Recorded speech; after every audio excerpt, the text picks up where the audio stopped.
প্রকৃতিং পরমাম। স্বামী অবযোজানন্দ।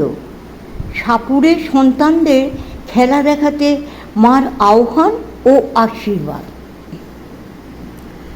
ডুগ ডুগ ডুগ ডুগ ডুগ ডুগ ডুগ। একদল সাপুড়ে চলেছে দুপুরবেলায় জয়রামবাটি গ্রামের পথ ধরে। হাতে তাদের সাপের ঝাঁপি, বাঁশি, কাঁধে ঝোলা। ওরাই ডুগডুগি বাজাচ্ছে। ডুগ ডুগ ডুগ ডুগ ডুগ ডুগ। খাঁ খাঁ রোদ। এই ভরা দুপুরে কে ওদের ডাকবে? কে দেখবে সাপের খেলা? কেই বা দেবে বেচারাদের হাতে দুটি পয়সা, গলা ভেজাবার জন্য একটু ঠান্ডা জল? দুরন্ত দুরাশা নিয়ে সাপুড়েরা ডুগডুগি বাজিয়েই চলেছে। যদি কেউ দয়া করে ডাকে। সকল গৃহের বাতায়নই বন্ধ, সবাই বিশ্রামরত। কিন্তু দুঃখী জনের মায়ের তো ঘুমালে চলে না। সবার মা যে তিনি, সাপুড়েদেরও মা, জগতের মা সারদা। তাঁর আর কি সকাল, কি দুপুর, কোন সময় অসময়, রাতই বা কখন? ডুগ ডুগ ডুগ ডুগ ডুগ ডুগ ডুগ ডুগ। বাচ্চাদের ডাকে অস্থির হয়ে উঠে পড়লেন মা। কাছে পিঠে কেউ নেই। অগত্যা নিজেই পথের ধারে ছুটে গিয়ে ডেকে আনলেন সাপুড়ে ছেলেদের। বললেন, এসো এসো, তোমরা বেশ করে খেলা দেখাও।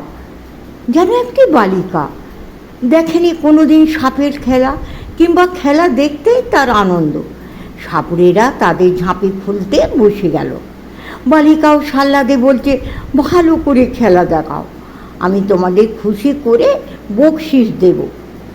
সাপুড়ের বাঁশি ও ডুগডুগিতে আকৃষ্ট হয়ে এতক্ষণে হুড়মুড়িয়ে পল্লীর শিশু, বালক, বালিকার দল এসে জুটে যায়। ক্রমে আরও মানুষ এসে ভিড় করল সাপের খেলা দেখতে। সাপের খেলা বেশ জমেছিল সেদিন। সাপুড়ের বাঁশির ধ্বনিতে মুগ্ধ সাপগুলিও মহা ফুর্তিতে কসরত দেখালো কত কায়দায়। যে মহাবালিকাটির সাদর আহ্বানে তারা নির্ভয়ে এত উৎসাহে এখানে খেলার আসর জমাতে পারল। সাপুড়ের দল বংশীবাদনে তারই উদ্দেশ্যে নিজেদের কৃতজ্ঞতা জ্ঞাপন করল, ইঙ্গিত করল সাপের দলকে মাথা নত করে বারে বারে তাঁকে প্রণতি জানাতে। চমৎকার এক দৃশ্যের অবতারণা ঘটালো সাপুড়েরা। খেলা সাঙ্গ হলো। মা সাপুড়েদের দলপতিকে দুটি টাকা, একখানি কাপড় এবং আর সবাইকে পেট ভরে মুড়ি গুড় খেতে দিলেন। ওরাও খেয়ে দিয়ে আকণ্ঠ তৃপ্তির সঙ্গে পানীয় জলে শরীর জুড়ালো। অভিভূত সাপুড়েরা বিদায়কালে মায়ের চরণতলে পতিত হয়ে পদধূলি গ্রহণ করল। সর্বলোক জননী সারদাও ওদের মুখের দিকে সস্নেহ দৃষ্টিপাত সহ সবার মাথায় শ্রীহস্ত স্থাপনা করে আশীর্বাদ করেছিলেন বিদায়কালে। কিন্তু কি সর্বনাশ! তৎক্ষণাৎ তীব্র ঝঙ্কার শোনা গেল বাড়ির অন্দরমহল থেকে। ভৎসনা ফেটে পড়ল। ওদের আবার ছোঁয়া কেন? অস্পৃশ্যকে ছুঁয়ে ফেলা হয়েছে। ভীষণ গর্হিত আচরণ। অপরাধিনী ভয়ে জড়সড় আত্মদোষ কবুল করলেন। কি করি বলো? পায়ে হাত দিয়ে প্রণাম করলে আমি কি করে বারণ করি? প্রণাম করলে আর আমি মাথায় হাত দিয়ে আশীর্বাদ করবো না? তোমাদের এ কেমনতর কথা? এ প্রসঙ্গে উল্লেখ্য, তিনি ব্রহ্মাণ্ডের জনয়িত্রী পালিকা। তিনি তার আপন সৃষ্টিতে কোন গণ্ডিকে স্বীকার করবেন? দেশ, জাতি, বর্ণ, গোত্রের কোনো বিভেদই তাঁর দৃষ্টিতে রেখা সৃষ্টি করে না। কে বা দস্যু আর কে বা সন্ত, কে অন্তজ, কে দ্বিজ।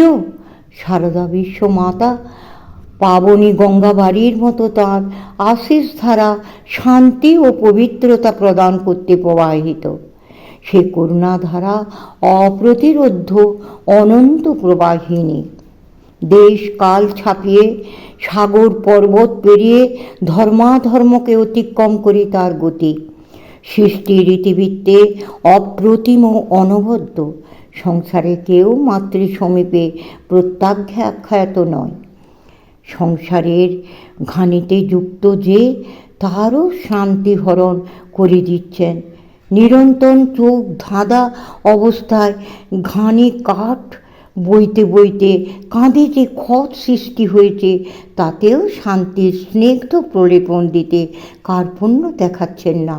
আবার সংসার বন্ধন ছিন্ন করে বৈরাগ্যের পথে যাত্রী যে তাঁকেও আশীর্বাদে রক্ষা কবচ সঙ্গে দিয়ে দিচ্ছেন, প্রতিশ্রুতি দিচ্ছেন, অভয় আশ্বাস দিয়ে তার সাধন পথকে নির্বিঘ্ন করছেন। সংসার মোহ ঘুচিয়ে দিচ্ছেন অবলীলায়, আত্মজ্ঞানের দীপ হাতে তুলে দিচ্ছেন। দেবী সারদার এই দ্বিবিধ ব্যবহারের মধ্যে কোথায় সামঞ্জস্য, এর প্রশ্ন মনে জাগে অনেকেরই। উভয় ক্ষেত্রেই তো তিনি মঙ্গলময়ী মা, শান্তি প্রদায়িনী, অভীষ্টদাত্রী।